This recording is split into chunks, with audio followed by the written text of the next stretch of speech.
Welcome to the R Lab for Module 1. In this lab, we're going to talk about some basic commands in R. The lab is located online through the link that you've been provided, which will bring you to the page that we're looking at here. You can right-click on this page and do Save As in Windows to save the lab. You'll want to switch the .txt to .r so that R can read it. And then you'll want to save it where in the folder that you want. I'm going to hit Cancel. I've already saved the lab on my computer. A little bit of information that'll be useful. You can navigate to the book's website here. You can also locate this by searching for the title of the textbook online. There'll be some useful information material along with the book that you may want. And all the labs we're going to be used will be located here, although you'll be provided with links to them individually in your online content. Once you've downloaded R, you'll want to open up RStudio. And I've opened up RStudio here, and I've navigated to the folder that contains my lab, and I just click on it to open it up. And we're going to walk through some of the basic commands that are in R. So here is the script or the file that we've opened in R. Down on the bottom, I have a console where I can type commands and have them executed.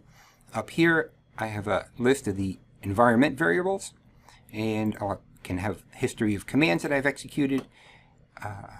And I want to open this up a little bit more. So let's go through some of the basic commands in this lab. The first command we're going to talk about is just how to make a vector. So this C command stands for concatenate, and so we're going to concatenate these four values, four integers, to make a vector. And so if I hit Control Enter up top, this command gets executed down in my console window, which is down here. And you'll see from the environment variables, we've created a variable called x, and the values it contains is the vector 1, 2, 1, 3, 2, 5. If I want to print the variable x, I just type in x down in my console, and I get the variable value, the value in that variable. I can also create x. You'll notice we use this back arrow, which is an R standard way to assign this value here into that variable. I can use an equal sign instead of the back arrow. Most of the time the equal sign and the back arrow are equivalent. You'll see I've created a vector here, 162, which work the same way the back arrow is. The back arrow is standard in R. It's useful in some cases where there's a little bit of different functionality. You'll want to use the back arrow, so we use the back arrow as our default way of assigning values into variables. So I've created a variable x. Now I'm going to create a variable y. And I can look up here. I have x and y. And these are the values that in my two vectors. If I want to find the length of x, I can use the command length of x. And this tells me x is length 3 and y is length 3. We can add our two vectors together. This is element-wise addition. Element-wise means it's going to go through the different elements within the vectors and add the 1 and 1 and give me a 2. It'll add the 6 and 4 and give me a 10. So let's execute that command. And we get the 2 that we expected. 6 and 4 gave me a 10. And then when you add up the 2 and 3 in the x and y, that gives me a 5. I can use the ls command, and that will tell me a list of all the variables that are in memory, x and y. I can also look up and see those. I can use the rm command that will remove variables. So now I've removed x and y, and you can see they don't exist. And when I go to list my variables in memory again, I'm told there's nothing in memory. Another way to remove everything in memory is we can execute the rn command and assign into it, tell it the list of variables we're going to remove is ls parentheses, which gives us the list of everything in memory. So let's recreate x. And what I'm doing right now is I'm using the up arrow to cycle through my previous commands. So now we've created x. Let's go back and create y. And let's create a variable called z as well. So here's my x and y and z. And now when I execute the command remove list equals ls, it's removed everything from memory. Now we're going to talk about how to create a matrix. R has a very useful functionality. If you want information on a function, you can do question and then the function. When we execute that command, we are given information about the matrix function. So let's take a look at this matrix function. So provided with a description of the matrix function, and then how to use it. So it's matrix, and then these are the inputs that are going to go into the matrix function. The first input is data, which would be the data we want to put into our matrix, and then the number of rows and number of columns in our matrix, and then this by row keyword that we'll talk about in a moment. So here's how we execute that function matrix. We're going to input it into it this data. Number of rows is equal to 2, and number of columns is equal to 2. So you see we've created our matrix X up here.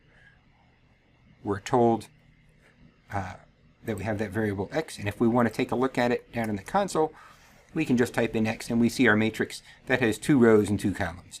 You'll notice this 1, 2, 3, 4 got allocated down the first column, 1, 2, and then down the second column, 3, 4.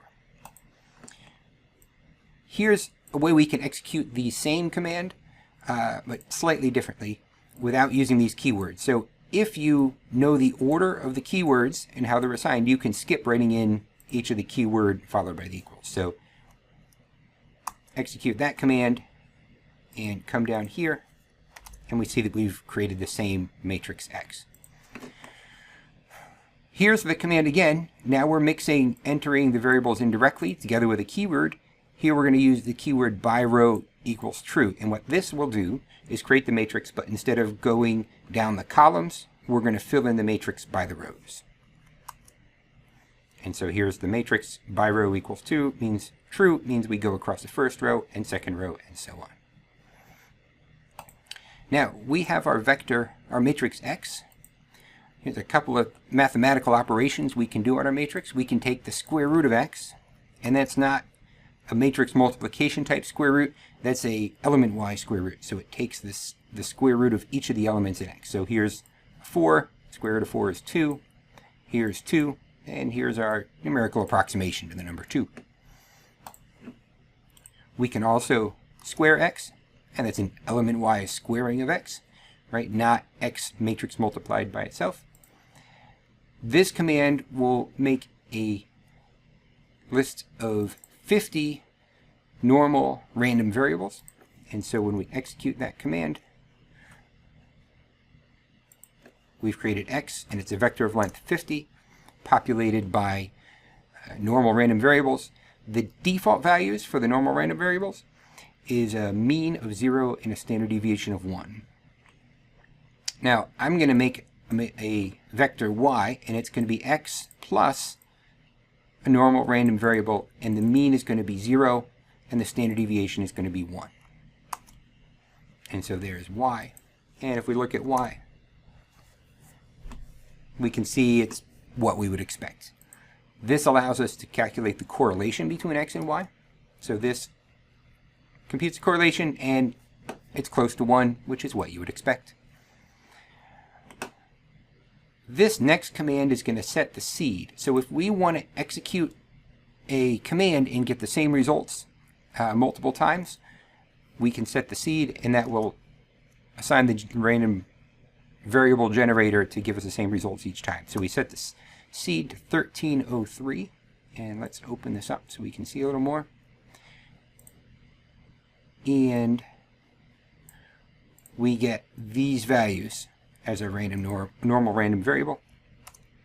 And if we execute that same command again, you'll see, for example, the first value 1.00 so on is different than what we got here. But if we go back and set the seed back to the 1303, this negative 1.43 so on is the same as what we got back here, negative 1.43 so on, when we had set the seed to 1303. So anytime anybody sets a seed to 1303 in R, they'll get that same variable, that same value.